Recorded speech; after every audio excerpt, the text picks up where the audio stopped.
Assalamualaikum students, Dr. Abia here. In the previous lecture we discussed about the layers of the skin, and today we'll study about some of the appendages of the skin. Functions of the skin से start करते हैं कि हमने पढ़ा था कि हमारे पास जो skin है उसका मेजर जो फंक्शन होता है वो प्रोटेक्टिव फंक्शन से रिलेटेड होता है। मतलब मेजर फंक्शन जो है वो एक तो सबसे बड़ी बात ये कि आउटर मोस्ट कवरिंग बना रही है, तो एक वैसे ही फिजिकल बैरियर प्रोवाइड करेगी। प्रोटेक्शन के अलावा टेम्परेचर का रेगुलेशन में जो है वो इम्पोर्टेंट फंक्शन इम्पोर्टेंट रोल जो है वो प्ले करती है स्किन। इसी के साथ साथ जो है सेंसेशंस का एंड द मोस्ट इम्पॉर्टेंट या ये होता है कि हमारा जो विटामिन डी है उसका जो एक्सपोजर है, ठीक है, या major source of vitamin D जो है वो सन रेज है, वो स्किन के थ्रू जो है वो एब्जॉर्ब किया जाता है। तो इन फंक्शंस को हम कुछ डिटेल से पढ़ लेते हैं कि ये क्या कहते हैं। सबसे पहले हमारा आता है प्रोटेक्शन। हमारे पास जो superficial keratinized stratified epithelial layer है एपिडर्मिस की, ये प्रोटेक्ट करती है बॉडी को फ्रॉम द मैकेनिकल एब्रेशन, ठीक है, and forms the physical barrier to the pathogens और द फॉरेन माइक्रो ऑर्गेनिजम्स। एक तो उसको मैकेनिकल एब्रेशन से प्रिवेंट करेगी, इसके साथ साथ जो है वो फिजिकल बैरियर प्रोवाइड कर रही है ताकि कोई भी पैथोजन या फॉरेन बॉडी पार्टिकल जो है वो बॉडी के अंदर एंटर ना हो सके। अच्छा जी, उसके बाद हम ये भी पढ़ कर आए थे कि हमारे पास जो है वो जो सबसे ऊपर वाली जो मतलब ग्रेनुलोसम लेयर के अंदर जो पड़े हुए सेल्स थे वो क्या करते हैं, आपका इंटरसेलुलर स्पेसिस में जो है वो ग्लाइकोलिपिड या लिपिड मॉलिक्यूल जो हैं उनको सिक्रीट करते हैं, और इस तरह से हमारे पास एक वाटरप्रूफ लेयर बन जाती है। तो इस तरह से जो है ये वाटरप्रूफ लेयर जो होगी वो क्या करेगी, प्रिवेंट करेगी बॉडी को from dehydration. Excessive loss of water from the skin जो है वो प्रिवेंट किया जाएगा। The third function related to the protection is the increase in जो हमारे पास मतलब प्रोटेक्ट करेगी from the harmful UV radiations.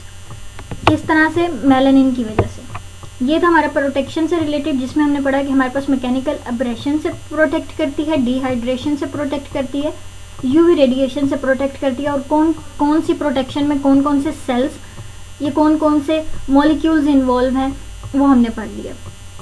The next function is the temperature regulation. If we talk about the temperature regulation, तो इसमें increase in temperature और decrease in temperature दोनों से रिलेटेड बातें लिखनी है। तो स्वेटिंग जो है वो क्या करती है, बेसिकली वो बॉडी टेम्परेचर को जो है वो रिड्यूस करती है, कूलिंग इफेक्ट जो है वो प्रोड्यूस करती है। एक तो स्वेटिंग के थ्रू टेम्परेचर रेगुलेट होगा, यानी गर्मियों में क्या होता है कि स्वेटिंग से जो बॉडी टेम्परेचर है वो क्या होगा, डिक्रीज हो जाएगा, और मतलब जब वो एवेपोरेट होगा स्वेट तो फिर आपकी स्किन पे जो है वो कूलिंग इफेक्ट आएगा।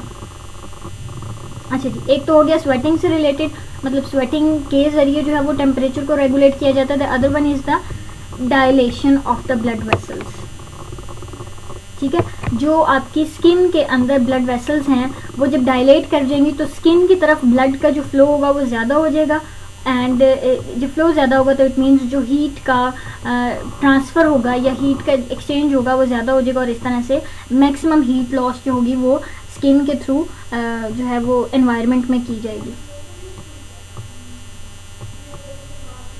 अच्छा, नेक्स्ट इज ये हो गया कि हमारे पास इंक्रीज्ड टेम्परेचर में स्वेटिंग से और ब्लड वेसल्स की डायलेशन से जो है वो बॉडी टेम्परेचर को रेगुलेट किया जाएगा। अब हम दूसरा सिनेरियो देखते हैं जिसमें हमारा जो कोल्ड टेम्परेचर की बात होगी, उसमें होगा कोल्ड टेम्परेचर के अंदर क्या होगा कि बॉडी हीट को प्रिजर्व किया जाएगा, कि आपकी जो स्किन के ब्लड सप्लाई है वहाँ की जो ब्लड वेसल्स होंगी वो वेजो कंस्ट्रिक्शन में चली जाएंगी, कंस्ट्रिक्ट हो जाएंगी, तो ब्लड फ्लो कम हो जाएगा, और ब्लड फ्लो कम हो जाएगा तो बॉडी हीट को प्रिजर्व कर लिया जाएगा और उसको एनवायरनमेंट में जो है वो रिलीज होने से रोका जाएगा, और इस तरह से बॉडी का जो टेम्परेचर है वो मेंटेन रखा जाएगा। The next function is the sensory perception, कि जो हमारे पास स्किन के अंदर जो हमने पीछे 3 different types of the sensory receptors पढ़े थे, ये सेंसरी नर्व एंडिंग्स पढ़ी थी, वो नर्व एंडिंग्स नहीं थी, ठीक है। यह सेंसरी नर्व एंडिंग्स या सेंसरी ऑर्गन्स जो हैं वो हमारी स्किन के अंदर पड़े हुए होते हैं, और वो क्या लेकर वो एफरेंट मैसेज जो है वो लेकर जाते हैं from that particular part of the body to the higher centres. The next is excretion. Excretion जो है वो हमारे पास क्या होती है कि स्वेट के थ्रू ना सिर्फ वाटर लॉस होता है, बल्कि स्वेट के अंदर हमारे पास डिफरेंट किस्म के नाइट्रोजनस वेस्ट प्रोडक्ट्स, सॉल्ट्स वगैरह, ये मतलब चीज़ें होती हैं जो एक्सक्रीट आउट की जाती हैं with the help of the sweat. ठीक हो गया। अभी हम थोड़ी देर में आगे स्वेट की कंपोजिशन भी पढ़ेंगे कि स्वेट के अंदर क्या क्या आता है। The next important function is the formation of the vitamin D. Vitamin D जो है is formed from the precursor molecules synthesized in the epidermis during the exposure of the skin to the UV rays from the sun. जो ultraviolet radiation सन से आ रही होती हैं, जब उनका exposure होता है टू द स्किन, तो फिर क्या होता है कि जो एपिडर्मस के अंदर जो प्रिकर्सर मॉलिक्यूल्स पड़े हुए हैं वो हेल्प करते हैं, ये इन्वॉल्व होते हैं in the formation of the vitamin D. और विटामिन डी जो है वो एक इम्पॉर्टेंट मेटाबोलाइट्स है, वो कैल्शियम के मेटाबॉलिज्म के लिए और कैल्शियम के एब्जॉर्प्शन के लिए जो है वो ज़रूरी होता है। ठीक हो गया। कैल्शियम का मेटाबॉलिज्म यानी कैल्शियम का deposition over the bone, teeths, ठीक है, और इसी तरह से उसकी कैल्शियम की एब्जॉर्प्शन फ्रॉम द इंटेस्टाइन। और इन दोनों फंक्शंस के लिए विटामिन डी जो है वो ज़रूरी होता है। The next is appendages. हमारे पास स्किन की डिफरेंट डेरिवेटिव स्ट्रक्चर्स होते हैं जो कि हमारे पास एपिडर्मिस से डिराइव हुए होते हैं, लेकिन वो पड़े हुए किस में होते हैं? डर्मिस के अंदर पड़े हुए होते हैं। डेरिवेटिव्स ऑफ द एपिडर्मिस होते हैं, पड़े डर्मिस के अंदर होते हैं। ये dermal layer of the skin के अंदर पड़े हुए होते हैं। अच्छा, अब ये कौन कौन से हैं? इसमें हमारे पास हेयर्स आते हैं, स्वेट ग्लैंड्स आते हैं, स्पेशियस ग्लैंड्स आते हैं, नेल्स आते हैं। इनमें से हम सबको भी डिटेल के साथ पढ़ लेंगे। स्टार्ट करते हैं हेयर के साथ। हेयर जो है वो हमारे पास क्या है? एक इलास्टिक केराटिनाइज्ड सिलेंड्रिकल स्ट्रक्चर है जो कि अराइज होता है from the hair follicles in the skin. हमारे पास क्या है? एक सिलेंड्रिकल इलास्टिक केराटिन प्रोटीन का बना हुआ एक स्ट्रक्चर है जो कि एक स्ट्रक्चर से ओरिजिनेट हो रहा है, ये एक स्ट्रक्चर से बन रहा है, that is named as the hair follicle. और अब उसने उसकी डिस्ट्रीब्यूशन बता दी है ओवर द बॉडी कि वो इंटायर स्किन, इंटायर बॉडी या सारी बॉडी की स्किन के ऊपर पड़ा हुआ था, एक्सेप्ट दीज ऑर्गन्स या these parts of the body. कहाँ कहाँ नहीं होते hair? Palms, soles, dorsal surfaces of the distal phalanges, glans penis, clitoris, labia majora and the vestibular aspect of the labia majora. These are some of the structures which whose skin is hair free. ठीक हो गया। The next is कि हमारे पास hair के 2 portions होते हैं, एक free portion होगा, एक अटैच्ड पोर्शन होगा, ये एम्बेडेड पोर्शन होगा। इन अदर वर्ड्स, एक शाफ्ट होगी और एक रूट होगी। तो शाफ्ट हमारे पास हेयर का वो पोर्शन होगा जो कि प्रोजेक्ट किया हुआ होगा एपिथेलियम से बाहर, स्किन से ऊपर का, यानी एक्सटीरियर सरफेस का जो पोर्शन होगा हेयर का, that will be the shaft of the hair. और जो एम्बेडेड पोर्शन होगा डर्मिस के अंदर, that will be the root of the hair. अच्छा जी, अब हेयर जो है, अभी हमने पढ़ा कि हमारे पास एक स्ट्रक्चर से जो है वो बनता है, that is the hair follicle. Hair follicle का जो एंड वाला पोर्शन होता है, जो बेस होती है, वो हमारे पास एक एक्सपेंडेड पोर्शन होता है, that will be known as the hair bulb. ये वो जगह है हेयर बल्ब जहाँ से हेयर जो है वो ओरिजिनेट होता है। This expanded portion is known as the hair bulb. ये यहाँ पे पूरा नहीं दिखाया हुआ, यहाँ पे जो है ये जो एक्सपेंडेड पोर्शन है हेयर का, that will be the hair bulb. अच्छा, अब ये हेयर बल्ब जो है ये वो मैट्रिक्स कंटेन किए हुए होता है जो जिनके सेल्स डिवाइड होके क्या करेंगे? प्रोड्यूस करेंगे हेयर ग्रोथ को, यानी इसका मैट्रिक्स जो है वो सेल्स कंटेन करेगा जो कि हेयर ग्रोथ में इन्वॉल्व होंगे। अच्छा जी, इसके साथ साथ यहाँ पे यानी इस बल्ब में, हेयर बल्ब में उन डिवाइडिंग सेल्स के अलावा मेलानोसाइट्स होते हैं जिनका काम क्या होता है कि मेलानिन प्रोड्यूस करके हेयर को देना होता है ताकि पिगमेंटेड हेयर या फिर ब्लैक कलर्ड हेयर जो हों वो हेयर को कलर देना है। ठीक हो गया। अच्छा जी, इसके अलावा हमारे पास जो है वो बेस ऑफ द बल्ब यानी हेयर बल्ब जो है, हेयर बल्ब जो है वो क्या है, इंडेंटेड है by the connective tissue papilla. ठीक है, यानी उसके अंदर हमारे पास क्या आया हुआ है, जो डर्मल पेपिलाए होंगे वो इसके अंदर इन्वेजिनेट हुए होंगे। ये अगर आपको यहाँ पे नज़र आ रहा है, ये हमारे पास हाफ पोर्शन दिखाया हुआ है हेयर का। ठीक है, ये हमारे पास एक्सपेंडेड पोर्शन है, that will be known as the hair bulb. Hair bulb का हमने कहा कि हमारे पास डिवाइडिंग सेल के अलावा मेलानोसाइट्स पड़े हुए होंगे। ठीक है, ये हेयर मैट्रिक्स उसने बता दिया, इसके अंदर हमारे पास क्या है, डिवाइडिंग सेल्स हैं और मेलानोसाइट्स हैं। इसके अलावा उसने बात की है कि हमारे पास हेयर बल्ब के अंदर डर्मल पेपिलाए होते हैं। डर्मल पेपिलाए हम देख कर आए थे कि क्या थी, डर्मल सुपरफिशियल लेयर की प्रोजेक्शंस थी जो कि ऊपर पड़ी हुई लेयर में क्या थी, गई हुई थी। ठीक है, ये प्रोट्रूड की हुई थी। इसके साथ साथ इसके अंदर ब्लड वेसल्स भी होंगी, ब्लड कैपिलरीज होंगी, मतलब हाईली वेस्कुलराइज्ड एरिया होगा। ये हाईली वेस्कुलराइजेशन का मतलब क्या है कि ग्रोथ होनी है तो उसको न्यूट्रिशन रिक्वायर्ड होंगे और वो किसके थ्रू प्रोवाइड की जाएगी, with the help of the blood. अच्छा जी, ये सारा हो गया। तो यहाँ पे अब उसने कहा कि हमारे पास जो हेयर बल्ब है ये वहाँ पे क्या होते हैं, हेयर सेल्स डिवाइड होते हैं, ग्रो होते हैं, कॉर्निफाई होते हैं। कॉर्निफाई हम कल पढ़ कर आए थे, that will be the keratinization. Keratin protein आती है, बनती है प्रोसेस के थ्रू, और फिर हेयर बनता है। अच्छा जी, हेयर ग्रोथ जो है उसकी एवरेज रेट जो है वो 2 मिलीमीटर पर वीक है। After a specific period of the growth each hair growth ceases and then it is lost and replaced. ठीक है, यानी इसका भी जो है वो एक लाइफ साइकिल है। अपने लाइफ साइकिल के दौरान वो डिवीजन के थ्रू बनेगा, ग्रोथ के फेज़ में जाएगा, ग्रोथ फेज़ के बाद उसकी ग्रोथ एक टाइम आएगा कि ग्रोथ सीज हो जाएगी और वो अपना टाइम पीरियड गुजारने के बाद जो है वो रिप्लेस कर दिया जाएगा विद अदर न्यू वन। अब वो कहते हैं कि colour of the hair depends on the quantity of the melanin pigment as well as the air in the hair. ठीक हो गया। तो जो हमारे पास कलर है हेयर का वो डिपेंड करता है on the quantity of the melanin pigment और हमारे पास amount of air in the hair. अब उसने बताया कि पिगमेंट जो है वो मेलानोसाइट से प्रोड्यूस किया जाता है और जो के लोकेटेड होते हैं हेयर रूट के अंदर। अगर तो ये मेलानिन जो है वो लार्जर क्वांटिटी के अंदर होगा तो हमारे पास ब्लैक कलर आएगा हेयर का, मतलब मोर ब्राउन कलर इम्पार्ट करता है। जैसे जैसे क्वांटिटी बढ़ती रहेगी तो वो ब्लैक शेड में जाना शुरू हो जाएगा। ग्रे हेयर या वाइट कलर या loss of pigmentation of the hair किस वजह से होती है कि पिगमेंट प्रोड्यूस नहीं हो रहा। ठीक है, failure of the formation of the pigment,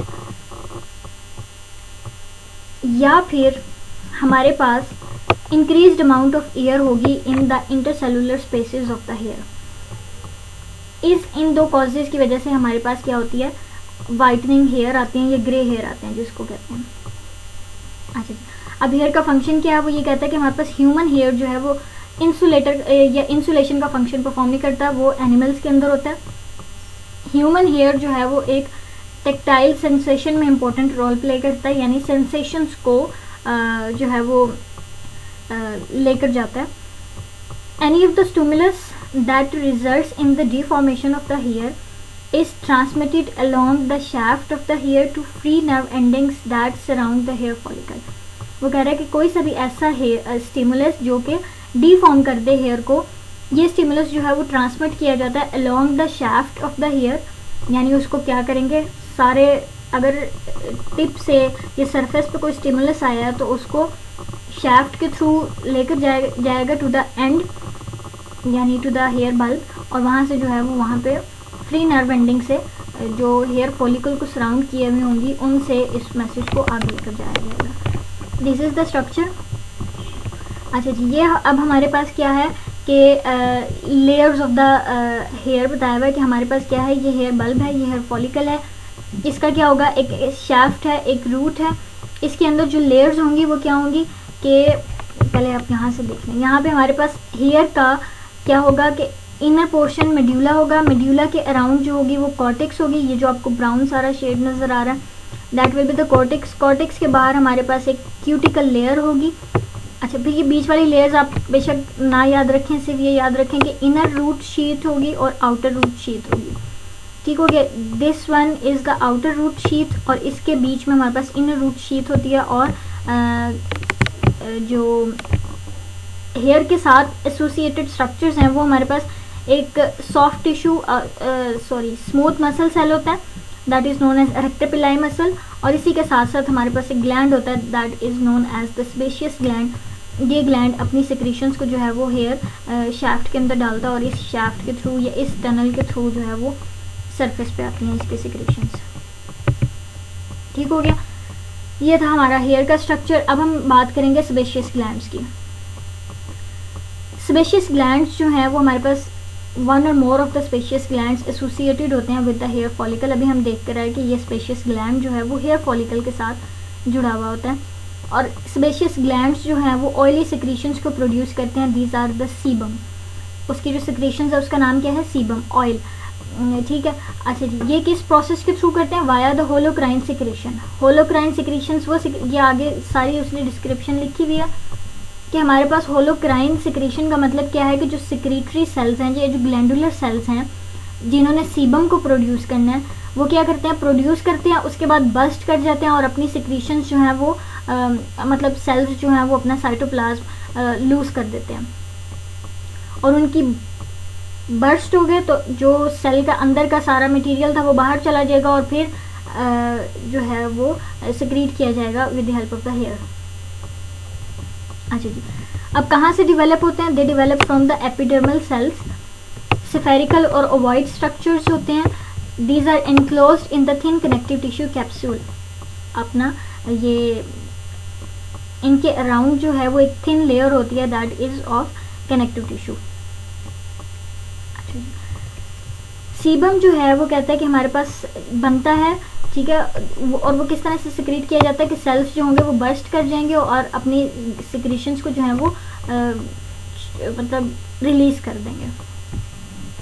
अब यहाँ पे हमारे पास एक कैनाल का नाम आया है जो कि है पिलो सेबेशियस कैनाल, और ये किस तरह से बनती है, ये बनती है duct of the sebaceous gland and the infundibulum of the hair together form this canal. यानी जो आपकी डक्ट बनेगी, जो सेबेशियस ग्लैंड की डक्ट होगी ये वाली, ये जो डक्टल कैनाल होगी ये हमारे पास सिक्रीटरी सेल्स हैं सेबेशियस ग्लैंड के। ये सेल्स क्या करेंगे, सीबम को प्रोड्यूस करेंगे, बस्ट कर देंगे और इस तरह से ये सिक्रीशन जो होगी वो ऊपर आएगी। अभी हम पढ़ेंगे भी कि मसल की कॉन्ट्रैक्शन से भी आती है। अच्छा जी, ये हमारे पास क्या है, ये कैनाल है दैट विल बी द क्या कहते हैं duct of the sebaceous gland, ठीक है। और ये किसके साथ जुड़ी हुई है, ये जुड़ी हुई है इनफंडिबुलर पार्ट ऑफ द हेयर के साथ। अच्छा जी, तो इस वजह से हम इसको नाम दे रहे हैं हमारे पास पिलो सेबेशियस कैनाल।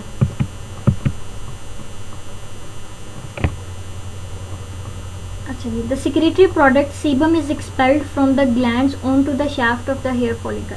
ठीक हो गया कि इस तरह से इस कैनाल के थ्रू सीबम जो है वो हेयर फॉलिकल को दे दिया जाता है। द नेक्स्ट इज कि हमारे पास जो है वो हेयर फॉलिकल के साथ सेबेशियस ग्लैंड के अलावा एक स्मूथ मसल बंडल्स लगे हुए होते हैं, that muscle will be known as arrector pili muscle. ये एरेक्टर पिलाई मसल जो है वो कंट्रोल किया जाता है by the autonomic nervous system, ठीक है। कॉन्ट्रैक्ट होता है during the strong of the emotions fear and cold. इन कंडीशंस के अंदर जो है ये मसल कॉन्ट्रैक्शन में जाएगा और इसकी कॉन्ट्रैक्शन से जो है वो क्या होंगे, जो सीबम है वो भी हेयर फॉलिकल में जाएगा और इसके साथ साथ जो हेयर होगा वो जो फ्लैसिड स्टेट में होगा वो एरेक्ट स्टेट में चला जाएगा। ठीक हो गया, that will be known as the goose bumps. Contraction of these muscle erect the hair shaft, depresses the skin where it inserts and produces the small bumps over the skin surface known as goosebumps. This contraction also forces the sebum from the sebaceous gland onto the hair follicle and the skin. अब sebum क्या है? Sebum is the oil that keeps the skin smooth, waterproof, prevent it from the drying and give it some of the antibacterial protection. sebum का बताया कि sebum क्या है? Oily in nature होगा और उसके कुछ फंक्शंस बताए कि वो एक तो स्किन को स्मूथ कर रखेगा, वाटरप्रूफ जो है एक लेयर बना देगा, डिहाइड्रेशन से प्रिवेंट करेगा और एंटीबैक्टीरियल प्रोटेक्शन जो है वो प्रोवाइड करेगा. अच्छा जी, अब वो कहता है कि हमारे पास ये किस एक्टिविटी के अंदर इंक्रीज होगा? एंड्रोजन एक्टिविटी के स्टिमुलस में, या जब एंड्रोजन की जो होंगी वो ज़्यादा सिक्रीशन होगी तो उस रिज़ल्ट में सीबम जो है वो ज़्यादा प्रोड्यूस होगा, यानी जो आपके सेक्स हार्मोन्स हैं. तो फिर ये मोर एक्टिव होगा एट द प्यूबर्टी और इनकी मोर एक्टिवेशन जो होगी वो एक क्लिनिकल कंडीशन प्रोड्यूस करेगी, क्लिनिकल स्किन कंडीशन होगी, that will be the acne. कहाँ पे ये ज़्यादा होते हैं? फेस और स्कैल्प में ज़्यादा होते हैं but completely absent in the palm and sole. The next is the sweat glands. Sweat glands जो हैं वो हमारे पास वाइडली डिस्ट्रीब्यूटेड हैं in the skin and are of two types, the eccrine glands and the apocrine glands. यानी हमारे पास sweat producing glands जो हैं वो दो तरह के होते हैं, एक हमारे पास एक्राइन आएगा और दूसरा एपोक्राइन आएगा. Majority of the sweat glands जो बॉडी के अंदर होते हैं वो हमारे पास किस वैरायटी के होते हैं? वो हमारे पास एक्राइन वैरायटी के होते हैं और इसी वजह से हम मोस्टली इसको रिलेट कर देते हैं कि स्वेट ग्लैंड्स जो हैं वो मोस्टली जो हैं वो इस कैटेगरी के अंदर आते हैं. लेकिन this variety of the gland जो है ये भी एग्जिस्ट करती है लेकिन एक लिमिटेड साइट पे. अच्छा जी, अब वो कहते हैं कि हमारे पास ये जो एक्राइन स्वेट ग्लैंड्स हैं ये क्या हैं? सिंपल हैं, कॉइल्ड ट्यूबुलर ग्लैंड्स हैं जिनका डायमीटर जो है वो 0.4 मिलीमीटर है. इनका जो टर्मिनल पोर्शन होगा, जो आखिरी वाला पोर्शन होगा, उसके अंदर क्या होंगी? सिक्रेटरी पोर्शन होगा वो, ठीक है. उसके अंदर पड़े हुए जो सेल्स होंगे वो क्या करेंगे?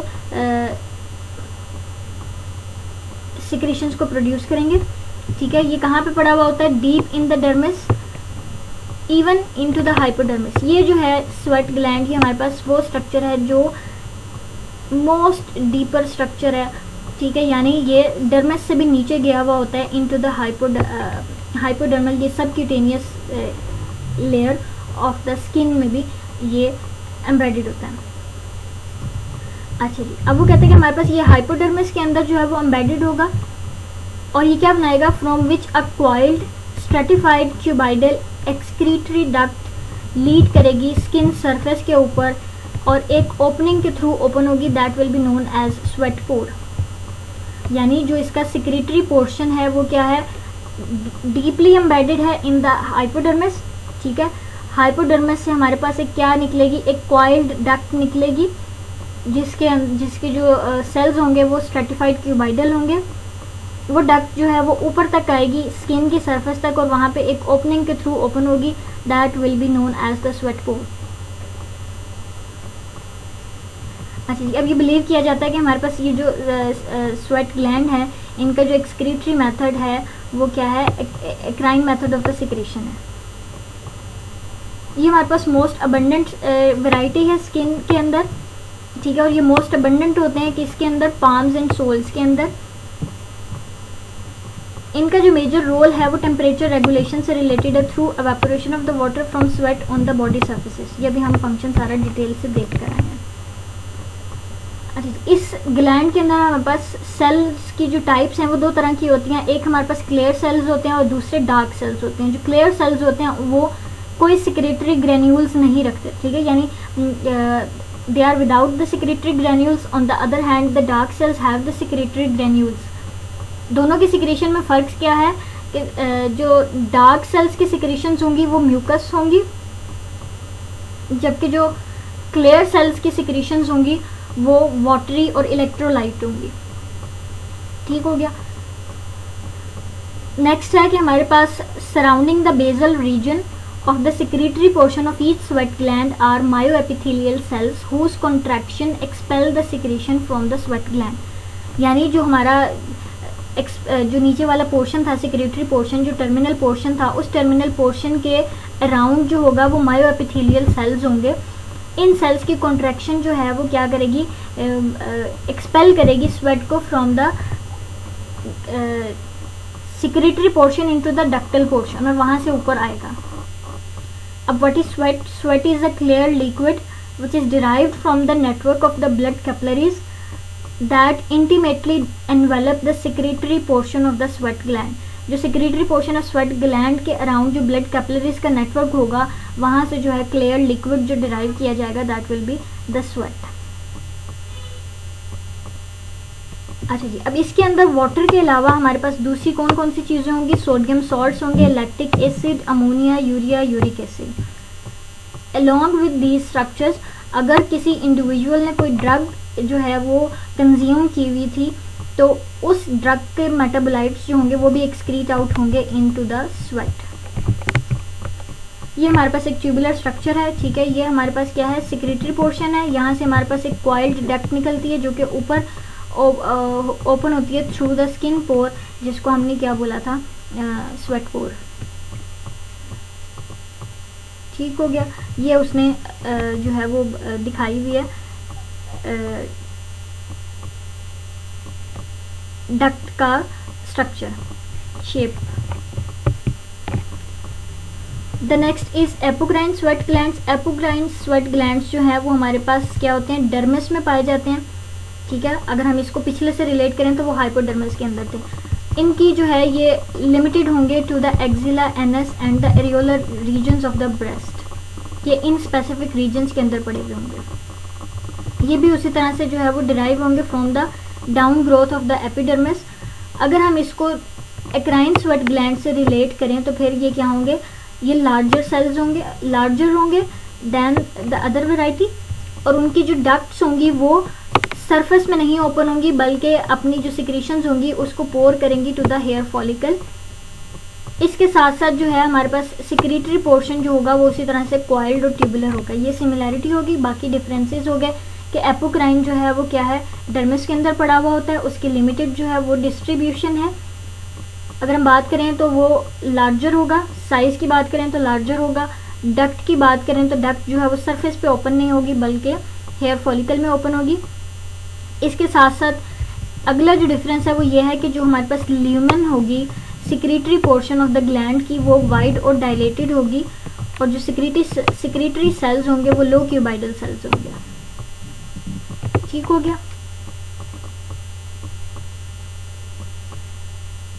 अब फिर सिमिलैरिटी की बात करते हैं कि हमारे पास जो एक्सक्रीटरी डक्ट्स हैं एपोक्राइन ग्लैंड की वो क्या होंगी? These are also stratified cuboidal, और वो सिमिलर होंगी to those of the eccrine sweat glands.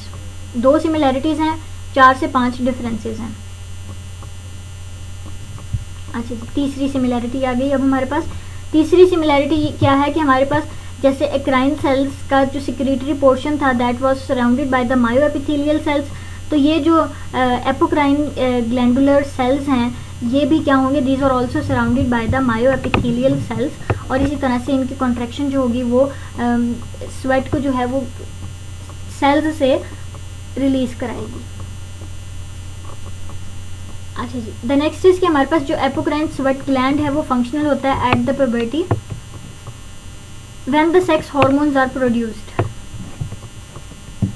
ये ग्लैंड्स जो हैं वो एक विस्कस सिक्रीशंस जो है वो प्रोड्यूस करती हैं, जिसके अंदर protein, carbohydrates, ammonia, certain organic compounds जो होते हैं वो पड़े हुए होते हैं। दैट में impart the colour to the secretion. ये सिक्रीशन जो है, जो एपोक्राइन की जो है सिक्रीशन, वो क्या होती है? ऑर्डरलेस होती है, बट जैसे ही उसको रिलीज करेंगे तो ऑर्डरलेस होगी, लेकिन क्विकली जो है ये एक डिस्टिंक्टिव ऑर्डर जो है वो एक्वायर कर लेगी, which is due to the bacterial decomposition. अच्छा जी, और ये जो एपोक्राइन ग्लैंड्स हैं these are innervated by the adrenergic sympathetic nerve fibres and they secrete in response to emotional and sensory stimuli. ठीक है, इमोशन के रिस्पॉन्स में भी जो है इनकी सिक्रीशन निकलेंगी, या इनके सिक्रीशन जो है वो एक्सक्रीट आउट की जाएंगी, या फिर सेंसरी स्टिमुलाई के रिस्पॉन्स में भी। The next structure is the nails. Nails जो है वो हमारे पास डोर्सल सरफेस के ऊपर, टर्मिनल फ्लेंजेस के डोर्सल सरफेसेस के ऊपर पड़ी हुई होती हैं, फिंगर्स और टोज की। ये भी इसी तरह से हमारे पास केराटिनाइज्ड प्लेट हैं, हार्ड होंगी, ट्रांसल्यूसेंट हैं, रेक्टेंगुलर हैं, रफली रेक्टेंगुलर हैं। ये some of the features of the nails हैं। इसकी हमारे पास नेल प्लेट होती है जो कि रेस्ट कर रही होती है over the nail bed. Plate के अंदर हमारे पास ये 3 पार्ट्स होते हैं, the body, free edge, root. Body जो होगी वो होगी जो कि अनकवर्ड होगी एंड विजिबल पार्ट होगा that rest on the nail bed. अभी हम यहाँ पे देखेंगे कि this is the structure of the nail. ठीक है, ये जो आपको ऊपर प्लेट नजर आ रही है that is the nail plate. इसका जो बाहर वाला पोर्शन है that is the edge of the nail यानी फ्री एंड। ठीक है, अच्छा जी, ये जो है स्किन का ये फोल्डिंग्स जो नेल की ये फोल्डिंग्स जो कि स्किन के अंदर गई हुई होंगी that will be the nail folds. और ये हमारे पास क्यूटिकल है। ये हमारा था फ्रंट का व्यू, ये हमारा है लेटरल व्यू। ये पूरी नेल प्लेट पड़ी हुई है, इसका जो पोर्शन होगा ये क्या होगा, फ्री एंड कहलाएगा, एज ऑफ द नेल कहलाएगा। ये हमारे पास नेल प्लेट है जो कि पड़ी हुई है ओवर द नेल बेड। ठीक है, अच्छा जी, और ये हमारे पास ये जो क्रीसेंट शेप्ड आपको ये वाइट कलर का स्ट्रक्चर नज़र आ रहा है at the base, this is known as lunula. अच्छा जी, ये हमारे पास वो पोर्शन है नेल बेड, नेल प्लेट का जो कि स्किन के अंदर एम्बेडेड होगा, that will be the nail root. इसके नीचे पड़ा हुआ नेल मैट्रिक्स होगा। ठीक है, और हमारे पास प्रोक्सिमल नेल फोल्ड है और ये हमारे पास लेटरल नेल फोल्ड है। ये प्रोक्सिमल नेल फोल्ड होगा जो यहाँ पे फोल्ड करेगा नेल का फोल्ड, और ये लेटरल फोल्ड्स होंगे। ठीक हो गया। अच्छा जी, अब हम यहाँ से पढ़ लेते हैं कि ये हमारे पास, हाँ, ये ट्रांसल्यूसेंट होता है and it appears pink because it transmits the color of the blood present in the underlying vascular tissue। जो नेल प्लेट के नीचे वेस्कुलर टिश्यू है उस टिश्यू की वजह से हमारे पास इसका कलर जो है वो पिंक अपीयर होता है। नेल फोल्ड्स भी पढ़ लिए। Nail groove, the furrow between the nail fold and the nail bud is known as the nail groove. ठीक है, नेल बेड के बीच में और नेल फोल्ड के बीच में जो फरो बनेगा that will be the nail groove. ये था हमारा स्किन का चैप्टर, ये ख़त्म हो गया। आपको इसमें से जो बात नहीं समझ आएगी वो आप लोग मुझसे पूछ लीजिएगा। थैंक यू, अल्लाह हाफिज़।